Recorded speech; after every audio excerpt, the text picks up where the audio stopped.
For those of you that like drama, the Penn State coaching search was for you because it had everything. There was some good, there was some bad, there was some ugly, there was the leaked audio, but at the end of the day, the Penn State Nittany Lions, at least for my money, end up with a successful coaching search. They were early in the crazy cycle.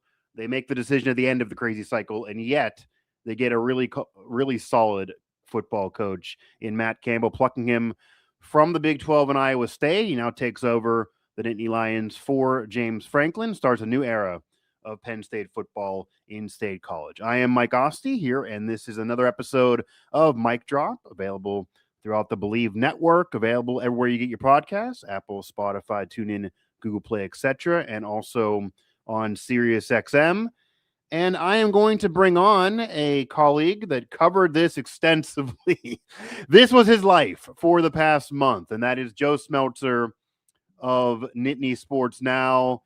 Joe, you can breathe a sigh of relief, I guess, when we kind of knew this was happening for a couple days, but once the official announcement dropped, and that took a few hours after kind of everyone knew it was going to happen, I imagine you had to really wipe some sweat off your brow, maybe run outside and yell and scream and dance around and maybe throw a party. You had to have you pound a few beers since this. I know you had the press conference. We'll get into all of that, but that was one hell of a month for you.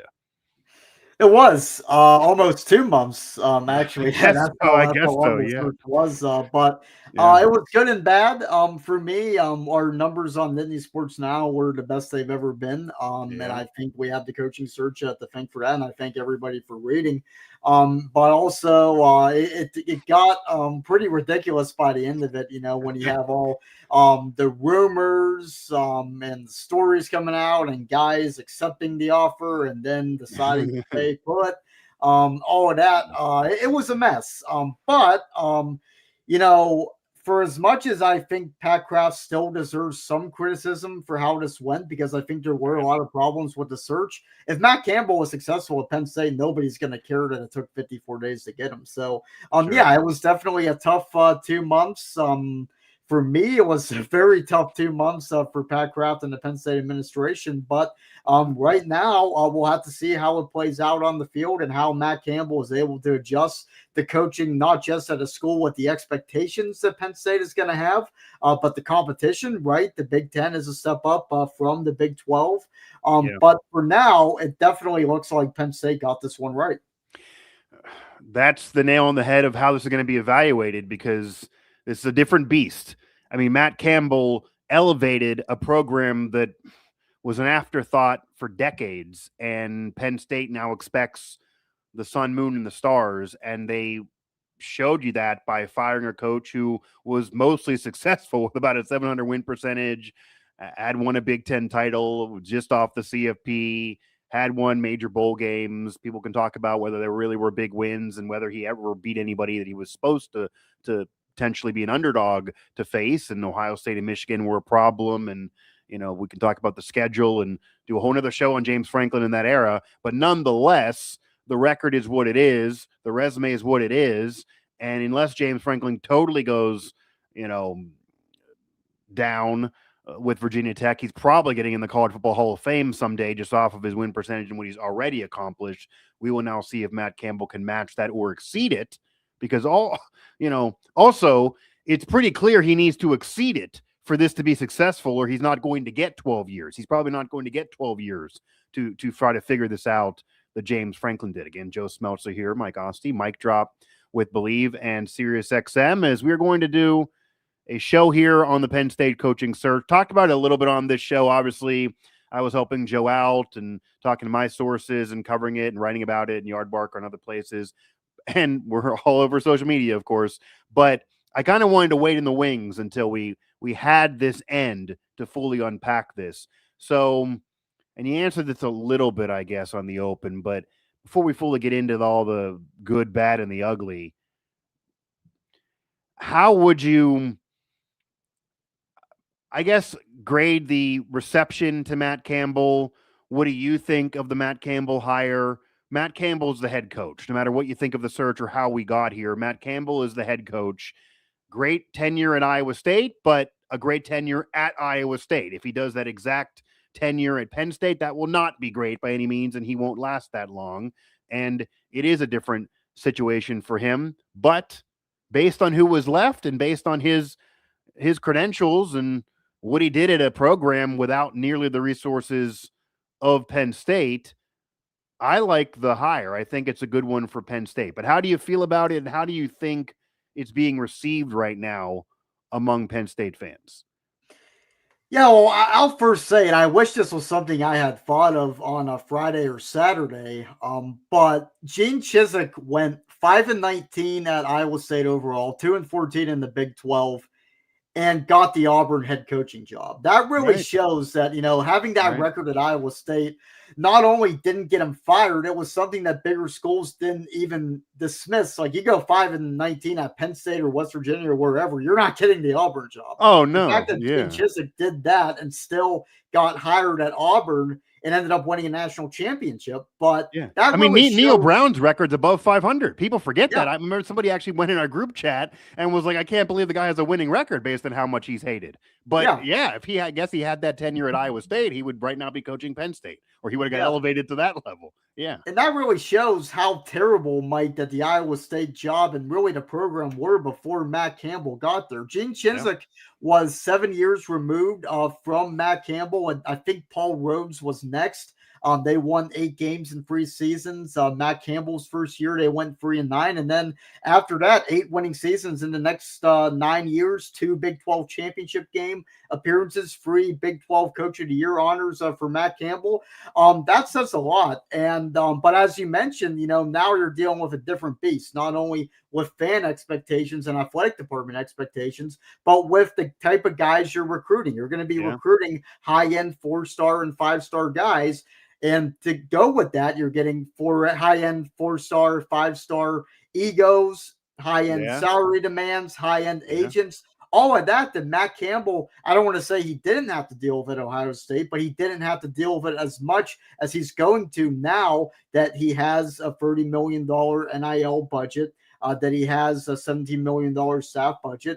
He's going to be expected to reel in these type of players. And, when you're known as a developmental coach at a developmental school, you don't really have to blend those developmental skills with the high-end 4-star and 5-star talent. Matt Campbell is going to have to blend those, and we'll have to see how he does. But I think based on what now he asked about grading the hire, I was discussing this with my colleague Kyle Golick on Nittany Sports Now's Joe and the Fat Man podcast. Before the Campbell hire, or before the press conference, I gave the hire an A+ or on a curve because of the situation and because Penn State could not have done better, I think, given all the circumstances. Overall, I gave it a B to a B+. I think for this hire to have been an A without a curve, you would have had to have landed a guy like Dan Lanning or Marcus Freeman or Kirk Cignetti. I don't even know if Kalen DeBoer would have been an A because, outside of one great season at Washington, I think Kalen DeBoer's reputation is inflated by the fact that his best year at Washington coincided with Nick Saban's retirement in Alabama. We'll see how that plays out.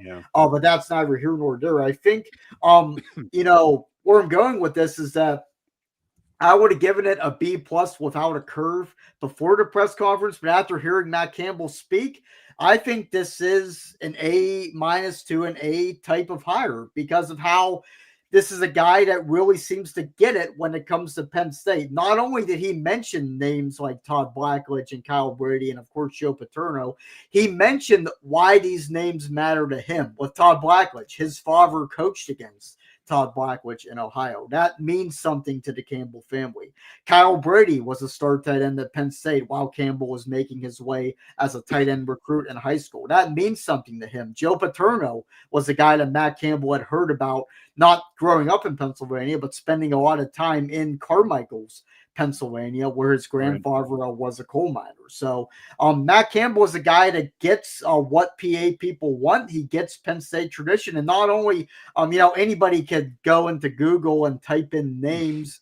And James Franklin kind of did this at his introductory presser way back when he listed names like Joe Badink and Hugo Biestak and Rip Engel and guys that have coached before him. But he didn't expand as to why that meant something to him. Matt Campbell name names and mention why those names matter to him. And I think, he's going to have to do it in recruiting, and he's going to have to manage higher level of expectations. And he laid out his plan for recruiting, laying out how the 6 to 8 hour radius within State College is going to be huge.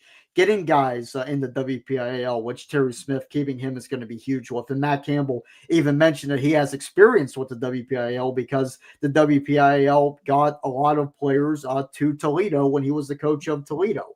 That's going to be huge. Coaching in recruiting in places like New Jersey and Maryland, where Penn State is already familiar, reestablishing those relationships and creating new ones, that's going to be big.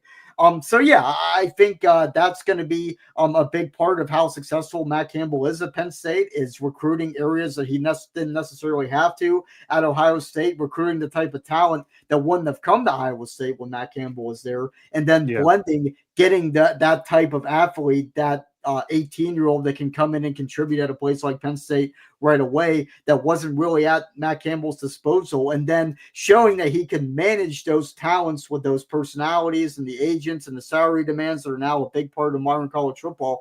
That's going to be big. But right now, Mike, I think it's very hard to give Matt Campbell's hire anything harsher than a B+. And I would, after hearing him talk, I would give it an A. Yeah, especially because at the point of announcing it, and obviously they can say what they want on whether or not they first contacted him months ago or that whole process, people have been reporting different things. But when it was officially announced, it was at the end of the line. You mentioned it. A lot of other coaches end up re-upping their deals, and the coaching search, kind of the ugly, bad part of it, I guess, that was an embarrassment for Pat Kraft in a way.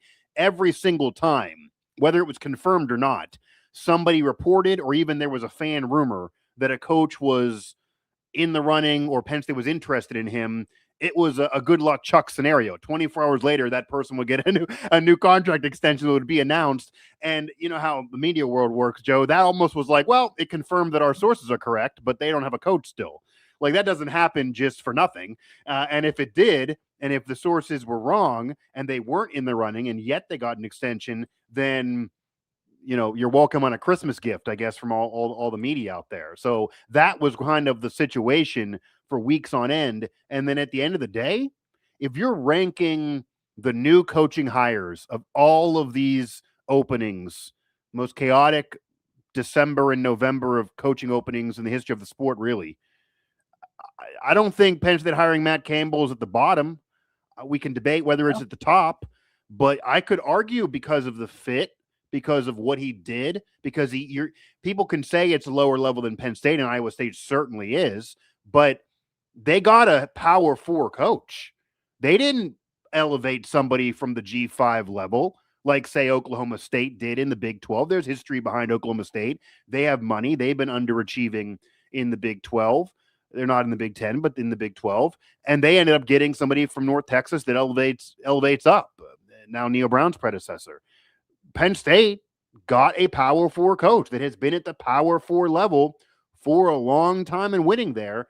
And, of course, one of the annoyances of the fan reaction when he got first announced was kind of calling him the Big 12 James Franklin and comparing their overall records and win-loss records and all of that. And that's just all kinds of ridiculous, because not only is he not the Big 12 James Franklin, you actually could argue, Joe, that he had more quote unquote bigger wins because he was the underdog in a lot of those games and did have some ranked victories during his tenure. But separate from that, to do what he did at Iowa State is way more difficult than to do what James Franklin did at Penn State. And it's not to say Penn State is not hard to win at and James Franklin doesn't get any credit, but Iowa State was nothing. James Franklin and Penn State were getting criticized for not having won a conference title since 2016. Iowa State's last conference title of any kind in any era is 1912 when the Titanic went down. So to even be in the conversation and even near the game and having Coach of the Year honors, Matt Campbell certainly deserves credit for that. So it is an A for me as well. Now, what have you gauged from the fan perception, though? Again, I talked about fans comparing him to James Franklin. How do you feel this is being perceived now on the heels of the press conference that you attended? Do you feel, I guess, win any of the naysayers over? People that were upset because they didn't get Urban Meyer or Kurt Zanetti, they wanted those guys or nothing. Do you think he did anything to win any of those guys over, or he just needs to show up and win games, or they're not going to be happy?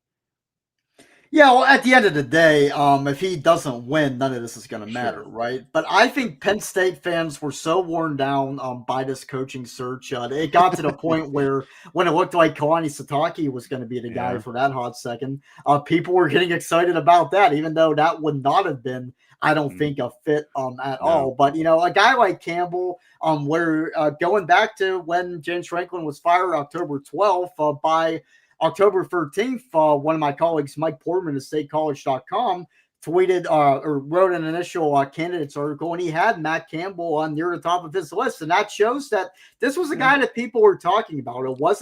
He was never really a favorite until the last minute.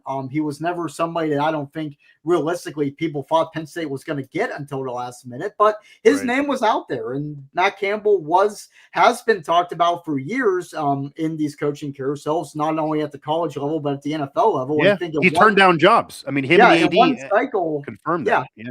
One NFL coaching cycle, he had interest from 6 different teams. Now, that doesn't mean that 6 teams were offering him to be the head coach, but that shows what this guy's reputation is. So I think the combination of Penn State fans just wanting a coach, like any coach at that point, and Campbell's credentials, and made it it made it very hard for people to be too negative. And I think at the press conference, anybody who was negative probably felt a lot better. And anybody who was already excited is even more excited because Matt Campbell absolutely knocked it out of the park. And as far as the James Franklin comparisons go, I do get it because, a lot of the praise for Matt Campbell getting hired at Penn State is kind of similar to what we heard when James Franklin got hired from Vanderbilt. It's like, Vanderbilt was absolutely nothing. And then this guy came in and he won and he's going to have more resources now. And it's going to be great. It's going to be the best. But I think Matt Campbell and James Franklin are different in that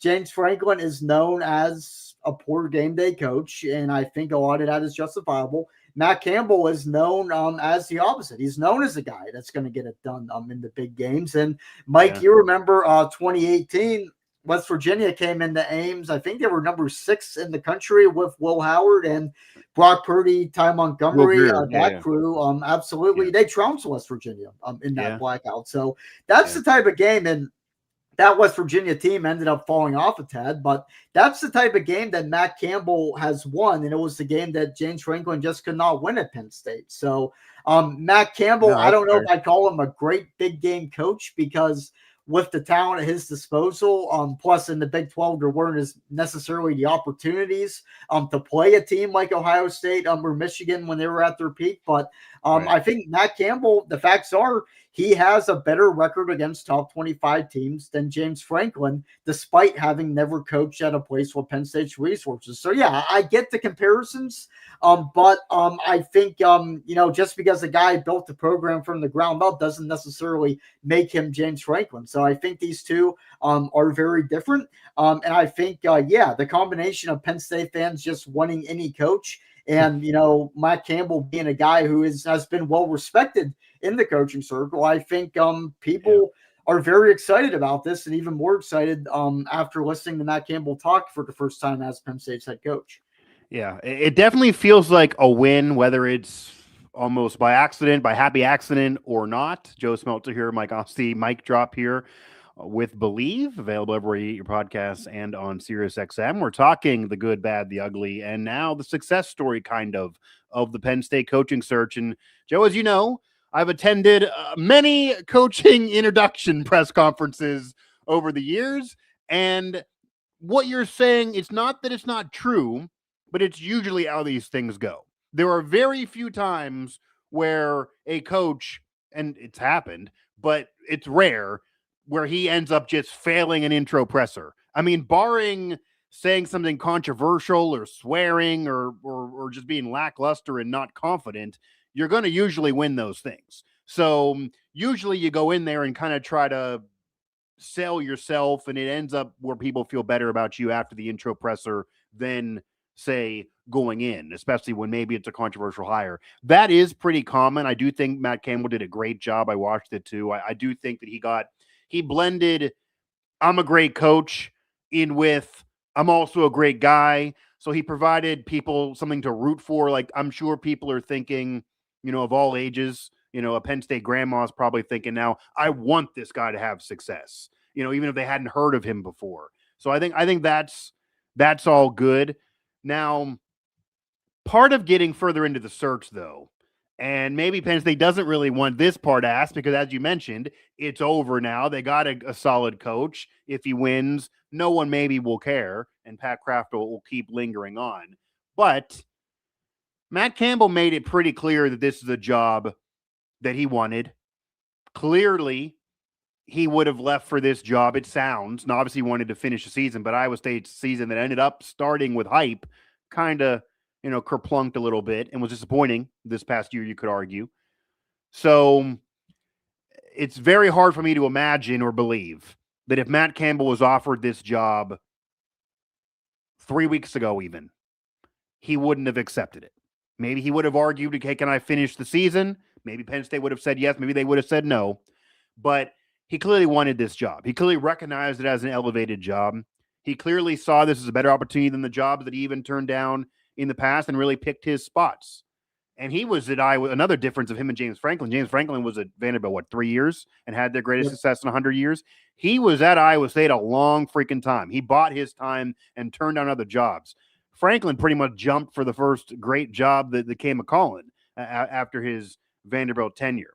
So I say all that to say Penn State didn't announce this until after National Signing Day ended. They only ended up signing 2 players. They're usually a top 15 class. Even when they're 3 or 4 in the Big Ten, they're top 15 in the country in recruiting, and not nearly this year at all. They're going to have to go in the portal and spend all that money that they have. And yeah, there's a $30 million NAL budget now, that even more than James Franklin really had, but they're going to be going against people that also have that budget to try to win right now and contend for a natty right away and get in the CFP again, because they got to get a myriad of players from the portal. They got to add more than Ohio State, Oregon, those teams they're going to be chasing in the conference. So simply put, Joe, why did it take so freaking long? And because it took so freaking long, does there have to be a cushion of expectation for year one? Now, it's Penn State with their NIL resources. I'm sure they're not going to allow it to be like Rich Rod in year one. You go 4-8, and now year two, maybe they're spending a lot more money, and that's much better. But year one, he's not getting fired for 4-8. Matt Campbell can't go 4-8. So what are the expectations really, despite missing signing day and having a depleted roster? And then why did it take so freaking long? Because that puts them behind the 8 ball, needing to win now, even though you got the coach that you wanted all along. Yeah, I think it really depends, Mike, on what the roster is going to look like, because there's a lot of questions. We don't really have any answers right now as far as the roster show. I know. Yeah, you'll be a busy man in January and February. Trust me. Yeah. How many Iowa State guys are going to come? Are you going to have a veteran quarterback like Rocco Becht? Is the roster retention at Penn State going to be good? Are you going to be able to keep a lot of this young talent that developed under James Franklin? And are those guys good enough? I mean, Rocco Becht had a worse year this year than last year. Do you want him? Is even another thing. Is Rocco Becht even better than Ethan Gruckmeyer is going to be next year? Right. I don't know about that. That's a very fascinating debate. And Matt Campbell did tell Josh Pate that he had spoken with Ethan Gruckmeyer, so that's going to be very interesting. But a lot of that is going to be resolved and I think easier to answer when the schedule when the roster comes out. I said the schedule because Penn State's 2026 schedule is horrible. Like, people thought this year's schedule was bad because of the non-conference. This is, and it's not all Penn State's fault because you don't pick your Big Ten games, but I'll just read it off real quick. Non-conference season, you start at Marshall, you go, or not at Marshall, you got Marshall and Happy Valley, you go at Temple, play at the Link, take on Buffalo, that's 3-0 right there. Start the Big Ten season at Maryland, at Michigan. That's going to be a toughie. At Northwestern, Minnesota, Purdue, Rutgers, USC at home. That's kind of the whiteout by default, right? There's no other really home options for the whiteout, so that has to be a noon game. Too bad. And then then Wisconsin at home, at Washington on the road. That's going to be tough. I think they're going to be pretty good under Jed Fish next year. But yeah, you don't have Ohio State. You don't have Oregon. You don't even have Illinois. There's benefits too, and that's probably, if you wanted to justify keeping James Franklin, that would have been an argument as to why, because he would have ran through that schedule. He would have ran these through guys have stayed. That's a 10-2 schedule. So I think the schedule, because the schedule is as weak as it is, it's hard for me to see Matt Campbell doing worse than 7-5, 6-6, and people being too happy about it. But we'll have to see how the roster plays out, how many Iowa State guys are coming, how many outside guys are coming, how many Penn State guys are staying. But I think with the schedule being as weak as it is, Matt Campbell cannot have a losing season and really have an excuse for it.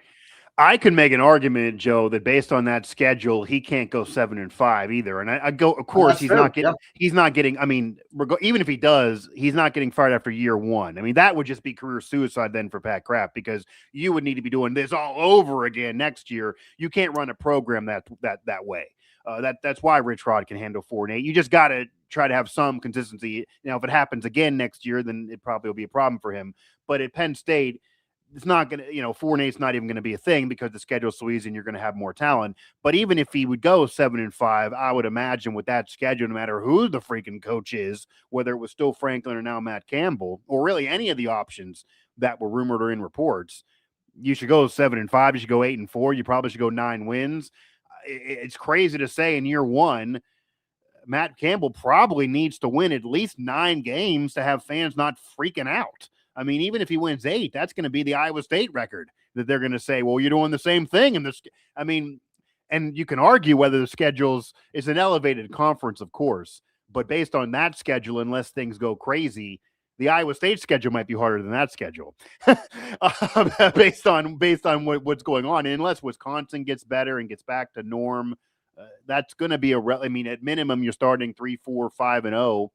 And Penn State, unlike Iowa State, maybe, where you're coming from the dark ages, as we know, even this year with Franklin, at Penn State, even when you play nobody, they're going to end up probably being a top team, maybe in the preseason top 25 if they do work in the transfer portal, and they're going to get the benefit of the doubt if they're winning and get ranked, even if they're not playing anybody. So he just kind of has to hold serve for a while and then win those big games. But of course, as you know also, Joe, if they would end up having 10 or 11 wins, but lose that USC game, and USC is not more than what they've been in recent years, fans would still be upset about that, because that's the James Franklin thing, that you can win all these games you're favored in, but you got to win games maybe that are swing games, or maybe actually, do more in the conference beyond being the third or fourth best team, win quote unquote big games that some don't even give them credit for the playoff win because they were favored, etc. Joe Smeltzer here, Mike Asti, Mike Drop on Believe and SiriusXM, talking the Penn State coaching search.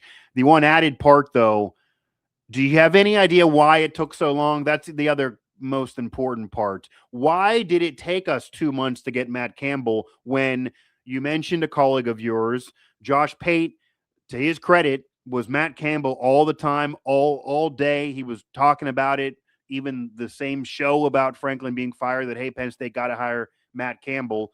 But to be fair, he wasn't brought up as much by Penn State media, maybe a couple, but he wasn't really brought up that much. Fans weren't bringing him all that much. And nationally, besides Josh Pate, nobody really was bringing him up. He ends up being a great hire, but why did this have to go on for 2 months? Why did this have to be a 2-month-long coaching search if they get Matt Campbell? Clearly, Penn State was a job that he wanted, that he would have taken over even other offers. And I don't see him as big of a fit at any of these other schools either. He wouldn't have worked really in the SEC, I don't think, with that personality. It seemed like he either was staying at Iowa State or going to Penn State. So then why do we need 54 days to get this done? I think Pat Kraft is probably wondering that too. Yeah, I would have to say that if I had to guess as to what happened, it was reported by Matt Fortuna that Penn State was interested in Matt Campbell at the beginning. Got a bad phone number from a prior agent, and the agent told him information that ended up being inaccurate. And I think after that, Penn State kind of just moved on for a little bit, right? If Matt Campbell was high on Penn State's radar, I don't think Josh Pate would have gone on that public rant the way he did. I don't think Kalani Sitake would have been within a whisker of being Penn State's head coach. I don't think Kalen DeBoer and Mike Elko and those type of names would have heated up the way they were. So, I think somewhere along the line, Penn State figured out that Matt Campbell was available. Did that not happen until after they missed on Sitake and had the reset? Did that happen a little earlier and they just weren't looking at him heavily for whatever reason? That Pat didn't confirm that yesterday. I don't know if he ever will. He's pretty guarded, as you can imagine, by talking about it. But I think it's pretty clear that Penn State didn't really look too hard at Matt Campbell until late in the process. Why it took so long, I don't know. But I think, Penn State put feelers out early, got information that ended up being bad, and kind of just moved on for a little bit. I think it's pretty clear that that is what happened. Yeah, and the crazy thing about that is it's almost like the Patriots ending up with Tom Brady in the 6th round and then their fans bragging for 20 years that all these other teams didn't want him, but we took him. You also passed on him in multiple rounds. So it's almost as if Matt Campbell does win a national championship or does have these Big Ten titles and does have this great success, that while Pat Kraft will ride all the rings all those years, there's going to be a little bit of the truth of it's almost a happy accident if that would occur. Because, again, I've heard that report too. It's out there. And if that's true, I'll just say if that's true, that they tried to contact him and it didn't really work out. If he's your number one and he's who you want, you don't accept, I don't have the right phone number. Right. I mean, in all honesty, just from some sources that I have or you have or media members have, we probably could have helped him get the number. I mean, come on. Like, agents and coaches all talk to each other. If he really needed that number and that was his dying wish to get this phone number and give this man this job, to have this be the right hire, you don't wait months on end. You would have been scared somebody else would have offered him the job if you love him so much. And separate from that, I mean, there are people that believe that Kalani Sitake was kind of playing Penn State a little bit, that maybe he just wanted the money that was finally kind of owed to him at BYU, because yes, he's winning there and there's money there, but let's just say the Church of Latter-day Saints is a little frugal. Some believe a little frugal, even though it took Crumble Cookies and other rich people to help him get the money that he's been kind of deserving, but they got it to him. But maybe if there wasn't a Penn State opportunity, does he get that? Because they probably figured he was just a lifer and he'll probably stay. And other coaches got extensions too. And Cinetti really clearly was never coming because you don't need to be at a blue blood now. And he won the Big Ten anyway. So he got his new big deal.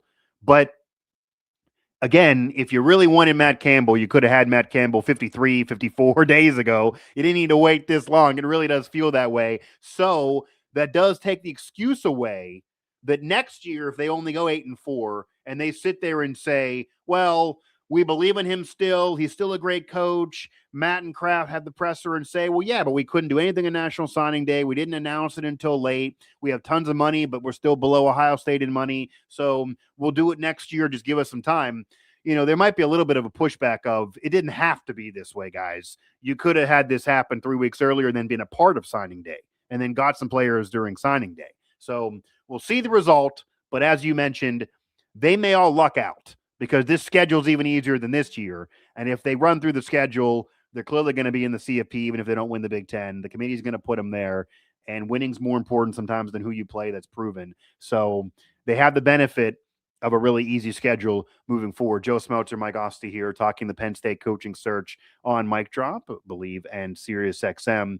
Now, was there anything else that Matt Campbell said or anything else that you've even learned throughout this coaching search that you haven't put out there yet in writing or anywhere, or anything you need fans to understand, or anything else that you want to get off your chest on this coaching search? I might have another James Franklin question before we wrap things up, but what else is there to still discuss on this freaking coaching search that now is over, and Matt Campbell is the guy.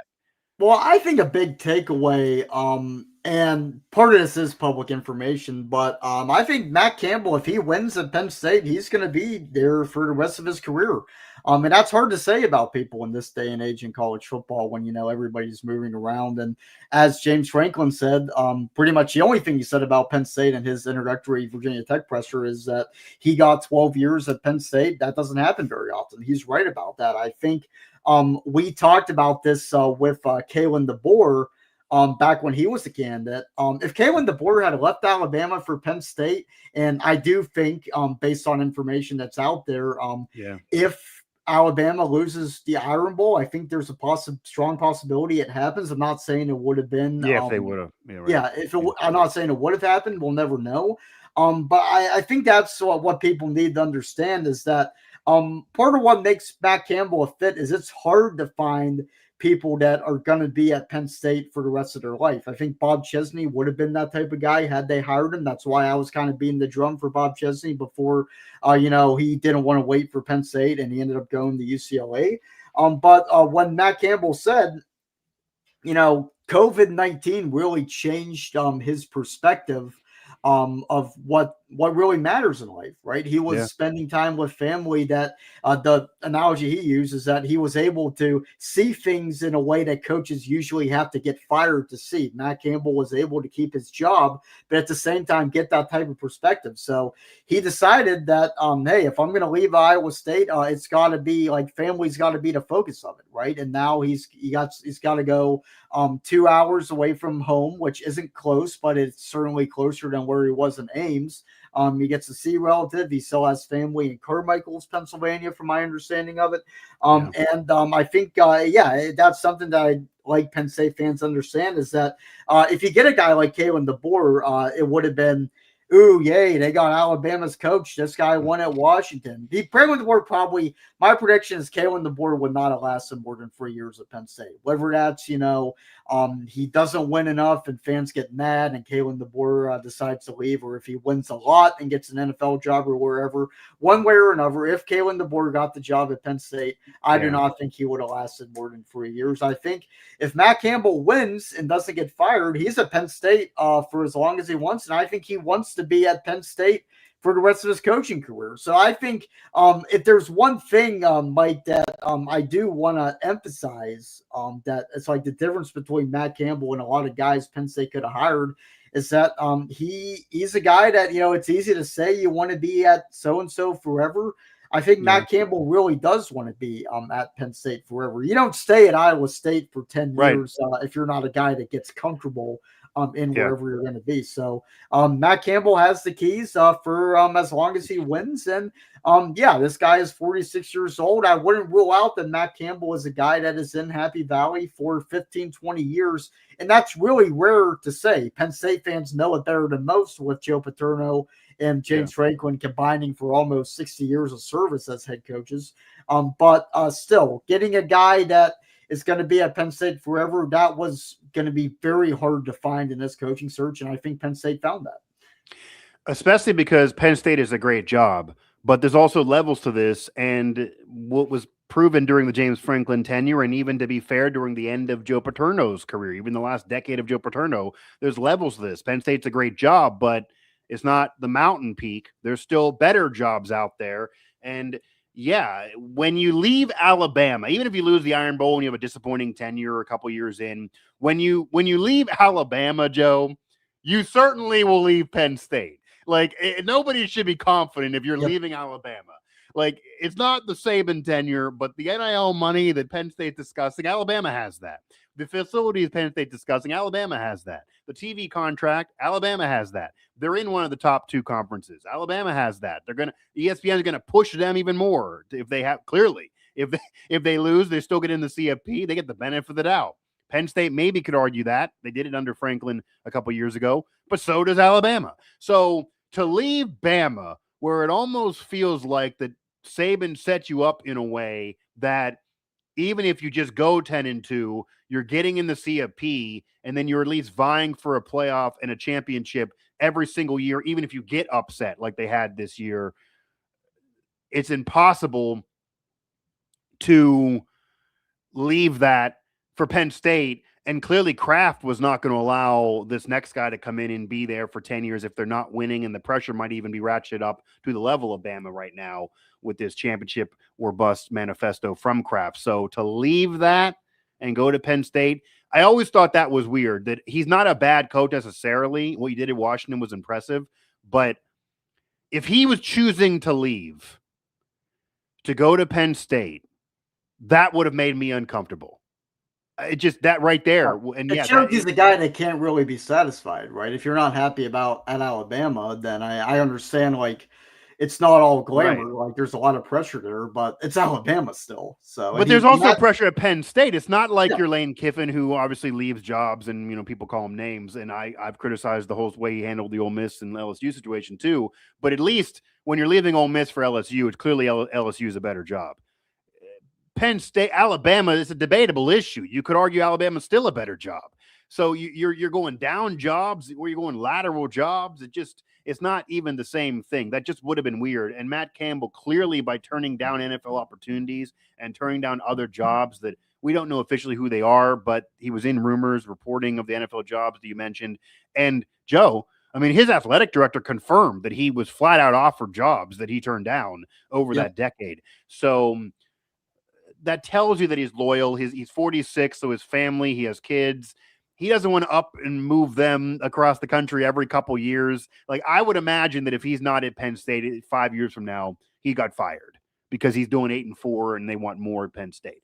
I don't think he's choosing to leave. If he's giving you the James Franklin tenure, but they haven't won a natty and they're still getting close, I don't think he's choosing to leave. Maybe they would eventually part ways, but I don't think he's choosing to leave. So I think that's a big deal in him sticking around. Joe Smeltzer, Mike Asti here, mic drop with Believe in Sirius XM. The other end of this that I got to get to, and then I'm going to ask a funny question involving James Franklin here.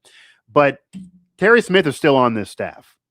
There were people throughout this whole freaking time that wanted Terry Smith to ascend to be the head coach, to be the full-time guy, was the interim. 500 ball as an interim, big win, rough losses, had a while to get it going. Rough final game there against Rutgers, certainly defensively.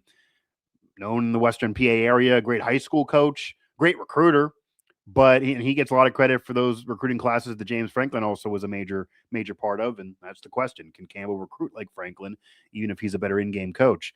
But Terry Smith does not have the high-level head coaching experience that even Matt Campbell would.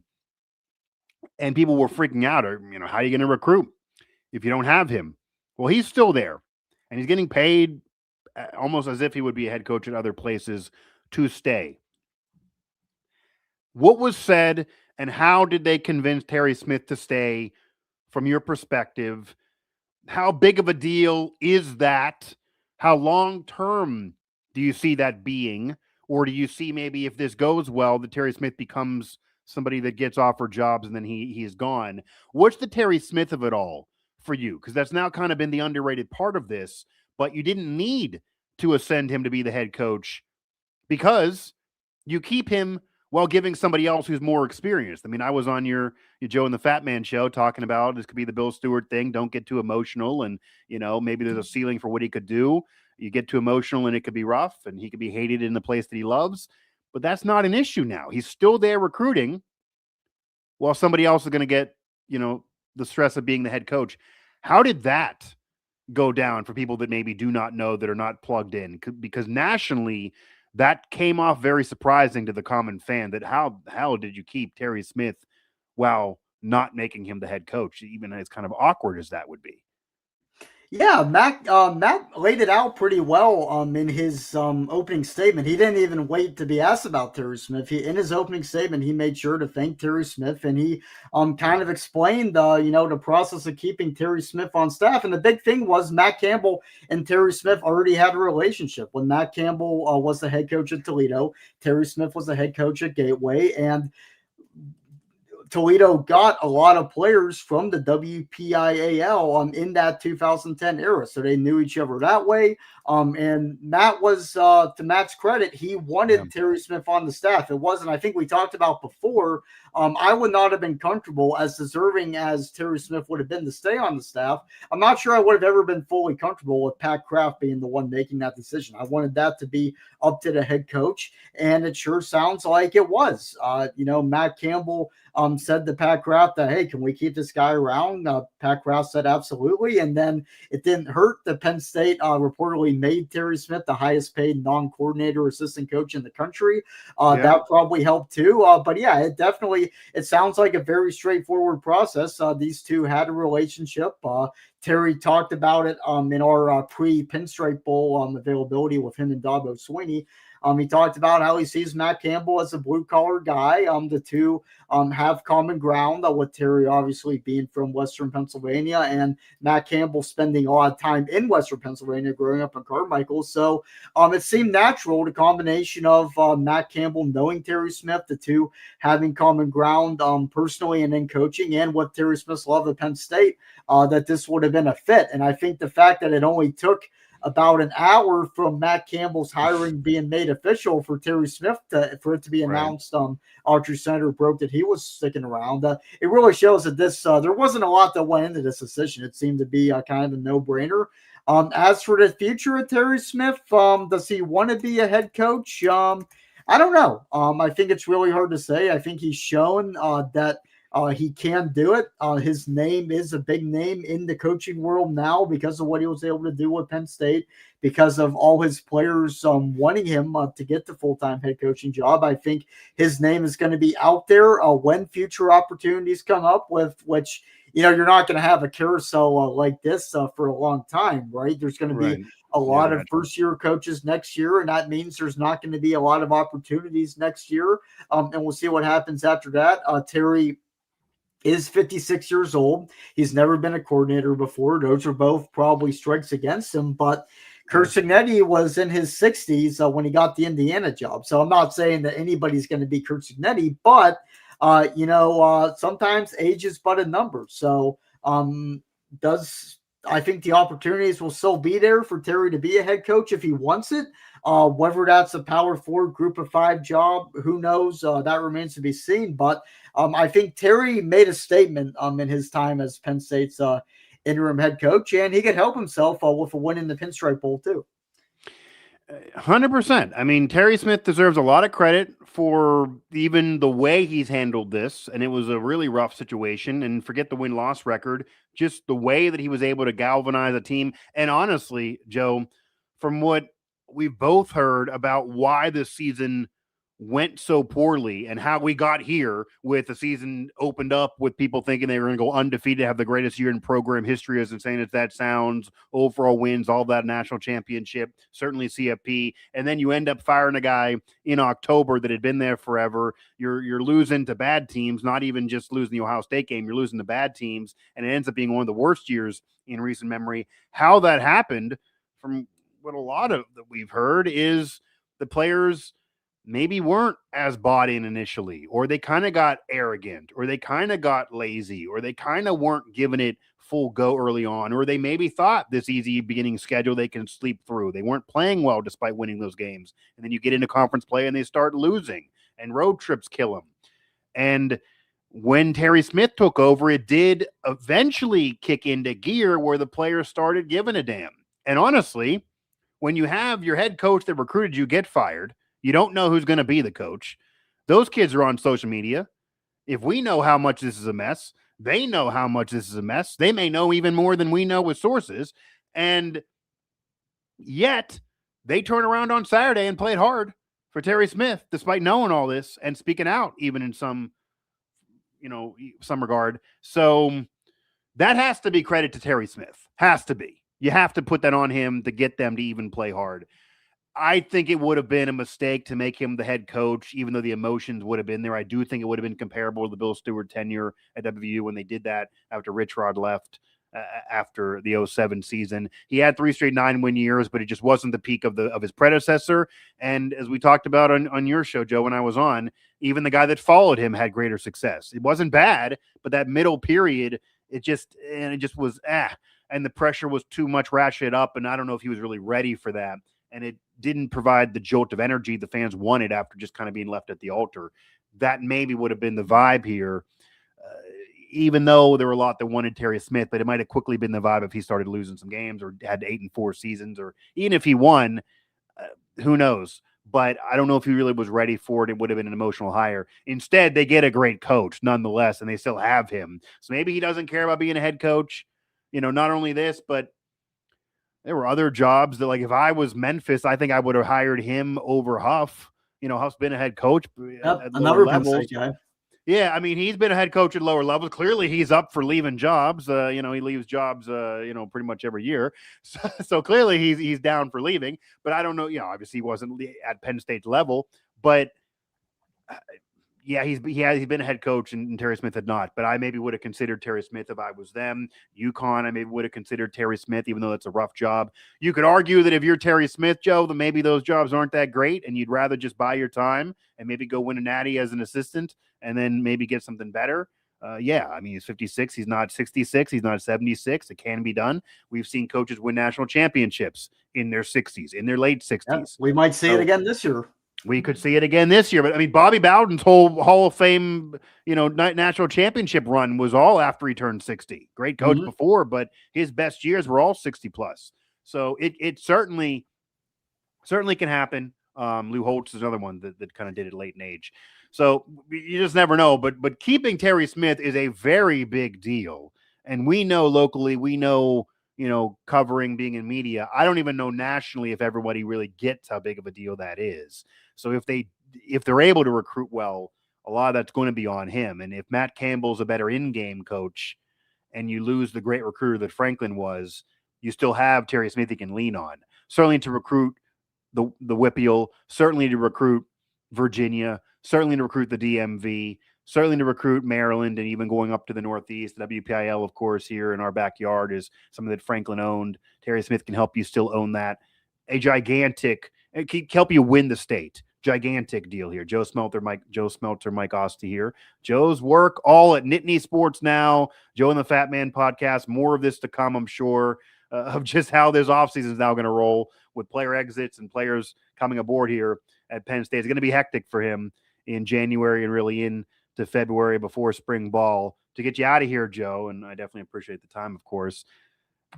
Who do you think gets in the college? I got to ask this. Others have asked it. I got to ask this.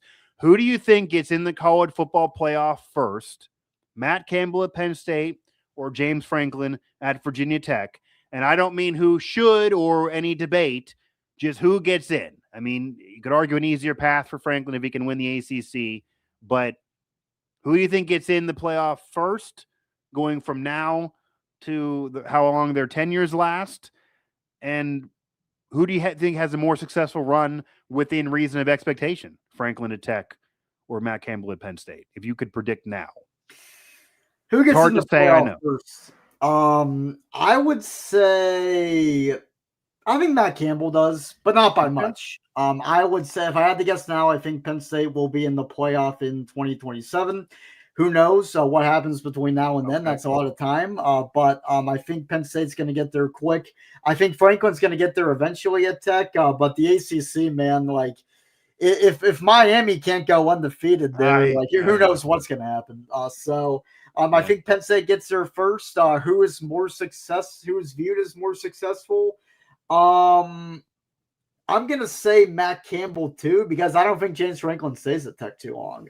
James Franklin has shown to be a guy that would leave for a better opportunity. I think James said on College Game Day, the first time he spoke publicly after Penn State fired him, before obviously everything materialized at Virginia Tech, he said his goal is to win a national championship. And his exact words were, "We're going to win a national championship somewhere else."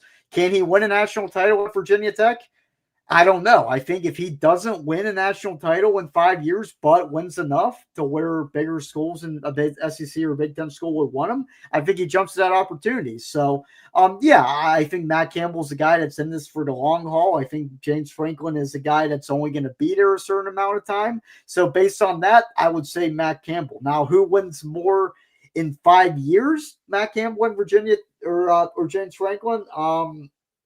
I would call that a wash. I think both are going to be very successful. I don't know if either of them wins a national title in that window. But yeah, I think Matt Campbell gets there quicker because I think Penn State has been to the playoff before, and we can trust that they are able to get there. They put the right team out there, and I think ultimately, if Matt Campbell stays at Penn State 2 decades and wins the national title, he's going to be a hero. And whereas if James Franklin wins at Virginia Tech, I do think he'll take the first SEC or Big Ten opportunity that presents itself. Yeah, and I think the SEC really is that conference that's calling him. Of course, he was there at Vanderbilt, but as you know, during that era, it's not like now. When he was there at Vanderbilt, he knew he was there to get a better job and to elevate that program, but he had a 0% chance of winning a national championship at Vanderbilt when he was there. Of course, now Vandy could argue having a chance because it's a different era and they were close to the playoff this year. But back then, he had to elevate from 100 years of being so bad. And it was so stacked with the conference rattling off national titles year in and year out with blue bloods. But if he gets a SEC blue blood to call, not Vandy, but if, say, DeBoer would lose real bad in the playoff and then say the next year they don't get in and say Franklin gets Virginia Tech in the ACC title game, which obviously is very much in play because Duke got in there with 5 freaking losses. Like the only advantage I think of arguing him is, yes, you can get in at Penn State without winning the conference. There can be 3 or 4 Big Ten teams in, and if they expand the field, likely even more. So 10-2 in the Big Ten with an easy schedule probably gets you in, even if you're not in Indianapolis playing for the Big Ten title. But it's possible with James Franklin's recruiting acumen that he could start being a top 2 or 3 team in the ACC pretty quick. I mean, the conference is not stacked. If Dabo Swinney might bring Clemson back, but maybe he won't. Miami always drops games. Pitt is kind of, they take advantage of an easy road in the middle of their season, but then they usually, don't end up doing what their fans really want them to do, and they usually have kind of a ceiling. Same could be said about some other schools in there. So there's room for Franklin. That might even have been part of the sales pitch if you're Franklin.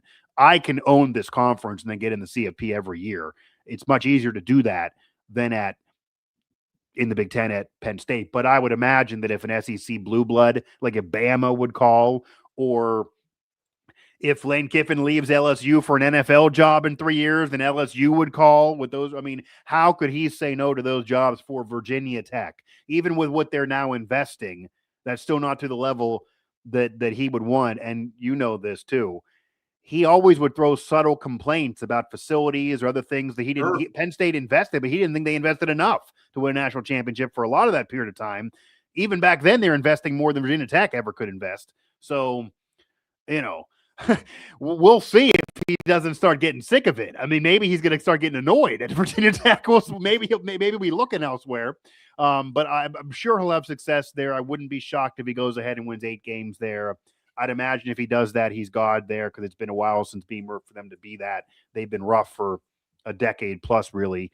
But and now he has his predecessor as his defensive coordinator, as kind of a weird as that is. So if you could have a more awkward scenario than Terry Smith and Matt Campbell working together and Terry Smith staying, then that's Brent Pryde coming back to Virginia Tech to work under Franklin, even though they also know each other. That's kind of weird as well. But the reason why I had to ask it, I think you and I both know that James Franklin and Matt Campbell, fair or not, are going to be compared to each other by Penn State fans for at least the next 3 or 4 years. Yep. And if Franklin would win the ACC and get in the playoff, even if it's an easier conference, an easier schedule, Penn State fans are going to be rooting against this man and be secretly pretty upset. So there's pressure on Campbell too. He can't sit around if that would occur and say, well, they want an easier conference, so it's not fair to compare. Penn State fans aren't going to want to hear that. They're going to say, I'm watching him in the playoff and you're at home. Fix that. Like that's going to be the situation. So we will see what happens, but it's going to be very, very interesting. And we'll see how many more crumble cookie boxes that James Franklin can enjoy and how much more he celebrates through this offseason. And we will even see if James Franklin and Matt Campbell compete on the recruiting trail. Virginia Tech rumored to be investing more. Obviously, Penn State always recruits well and always invests. James Franklin may try to maybe go right back into PA, even though he's no longer coaching a school in there. It'd be very interesting to see what he does recruiting wise, 100%. But yes, is he a Tech lifer? It did feel like that he had to do a little Google Wikipedia search before he started talking about Virginia Tech history, and he really mentioned Michael Vick a lot. It's like, I could say this. I don't need to do any research. It was all Michael Vick and Enter Sandman. So Bud Foster and Frank Beamer too. Yeah, I mean, like I'm ready to go. I don't even need to research anything. So that's a little. It did feel like it came a little bit more from the heart for Matt Campbell, but we will see. So, Joe, I appreciate the time. I know you got a lot more work coming over at Nittany Sports Now, and yeah, I mean, it provided a shot in the arm to Nittany Sports Now, to say the least. So I guess that's a saving grace and a positive end of this coaching search, as insane and stressful as it is, as it was, as it's still going to be ongoing because of this era. And, we will see what happens with the roster, and maybe if Penn State has any interest in a former West Virginia running back that's from the state and wanted to be recruited there at one point, but they didn't really want him. So we'll see if that ends up being the situation. Joe Smeltzer, I appreciate it, man. Nittany Sports Now. All right. Thanks, Mike. Joe Smeltzer of Nittany Sports Now. Find his work over there, and what a wild coaching search it was. But Penn State, I do think, ends up landing on a quality hire, a great football coach who probably will be a lifer there and want to stay there and probably win there, you'd imagine, in Matt Campbell, jumping aboard after the success he had at Iowa State, and give him credit for that success. Don't compare him and James Franklin's resume and win-loss record. It's not apples to apples. It's apples to kumquats. It's not the same damn thing at all. So we will see what the roster looks like. And I would recommend, it probably can't be all Iowa State players. I don't know about Rocco Beck. Like, there's more pressure at Penn State.